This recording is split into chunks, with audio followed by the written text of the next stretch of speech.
সুপ্রিয় দর্শক, আসসালামু আলাইকুম। মারুফ এগ্রুর পক্ষ থেকে আপনাদের সবাইকে জানাচ্ছি আন্তরিক শুভেচ্ছা ও অভিনন্দন। তো বরাবরের মতো আজকে চলে আসলাম আপনাদের মাঝে নতুন একটি ভিডিও নিয়ে। তো আপনারা অনেকেই আমাদের মাদার গাছগুলো দেখতে চান, আমরা কোন গাছ থেকে কলপ করি এবং কোন জাতগুলা কীরকম সাইজের হয়ে থাকে। এই যে দেখতে পাচ্ছেন, এগুলো হচ্ছে আমাদের মাদার গাছ, একবারে 100% অরিজিনাল ভালো জাতের আমাদের নরসিংদীর উন্নত জাতের লটকলের চারা আমাদের কাছে আপনারা পাবেন ইনশাল্লাহ। এই যে দেখতে পাচ্ছেন কত পরিমাণে ফল, মাশাল্লাহ, পুরো গাছের মধ্যে। এই যে দেখেন আপনারা, একবার আগা পর্যন্ত পুরো গাছের মধ্যে এমন কোনো জায়গা বাদ নাই যে ফল নাই।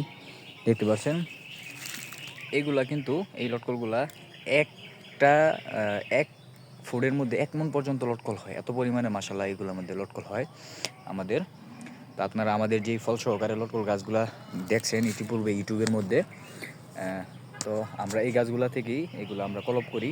ঠিক আছে, এটা হচ্ছে আমাদের একটি বড় মাতৃ গাছ। যে আপনারা অনেকেই জানতে চান যে আমাদের বড় গাছগুলা, এই যে এই গাছগুলা। তো আপনাদের যাদের লটকলে চারা দরকার, ফল সহ কিংবা ফল ছাড়া, আমাদের সাথে যোগাযোগ করবেন। ধন্যবাদ।